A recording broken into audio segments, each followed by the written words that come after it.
Style collection is basically an XML file that maps PageMagic's native styles to preferred style names.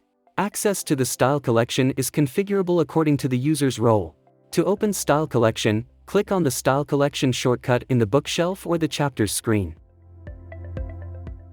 On the left here, you will see the list of master styles. On the right, the selected styles will be displayed. Style collection can be configured to work for a site, a category, or a book.